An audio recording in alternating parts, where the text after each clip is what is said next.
మోహన్ బాబు వారి కొడుకుకు సంబంధించిన వ్యక్తిగత పంచాయతీ చేసుకోవడంలో వారికి పరిశీలించుకుంటారు. కానీ జర్నలిస్టులపై దాడి అనేటువంటి మంచిది కాదు. ప్రభుత్వం స్పందిస్తుంది. ఎక్కడైనా జర్నలిస్టులకు ఇబ్బంది కలిగితే తెలంగాణ ప్రజాపాలన ప్రభుత్వం వారికి అండగా ఉంటుంది. ఆందోళన చెందాల్సిన లేదు. చికిత్సకు సంబంధించి జిల్లా కలెక్టర్ గారిని, అదేవిధంగా వైద్య శాఖకు సంబంధించిన అధికారులకు చెప్పడం జరిగింది. ఆ రిపోర్టర్కు సంబంధించిన ఆరోగ్యం ఎక్కడ కూడా ఇబ్బంది లేకుండా చూడాలని కోరుతా ఉన్నాం. అదేవిధంగా దానికి సంఘటనకు సంబంధించి విచారణ చేసి సంబంధిత వారిపై చర్యలు తీసుకోవడం జరుగుతుంది.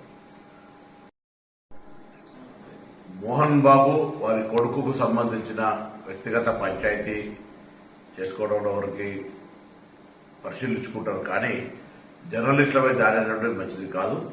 ప్రభుత్వం స్పందిస్తుంది. ఎక్కడైనా జర్నలిస్టులకు ఇబ్బంది కలిగితే తెలంగాణ ప్రజాపాలన ప్రభుత్వం వారికి అండగా ఉంటుంది. ఆందోళన చెందాల్సిన లేదు. చికిత్సకు సంబంధించి జిల్లా కలెక్టర్ గారిని, అదేవిధంగా వైద్య శాఖకు సంబంధించిన అధికారులకు చెప్పడం జరిగింది.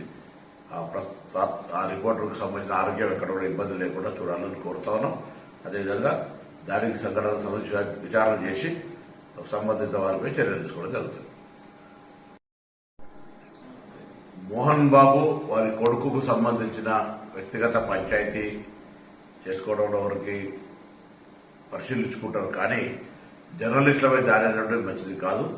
ప్రభుత్వం స్పందిస్తుంది. ఎక్కడైనా జర్నలిస్టులకు ఇబ్బంది కలిగితే తెలంగాణ ప్రజాపాలన ప్రభుత్వం వారికి అండగా ఉంటుంది. ఆందోళన చెందాల్సిన లేదు. చికిత్సకు సంబంధించి జిల్లా కలెక్టర్ గారిని, అదేవిధంగా వైద్య శాఖకు సంబంధించిన అధికారులకు చెప్పడం జరిగింది. ఆ రిపోర్టర్కు సంబంధించిన ఆరోగ్యం ఎక్కడ కూడా ఇబ్బంది లేకుండా చూడాలని కోరుతా ఉన్నాం. అదేవిధంగా దానికి సంఘటనకు సంబంధించి విచారణ చేసి సంబంధిత వారిపై చర్యలు తీసుకోవడం జరుగుతుంది.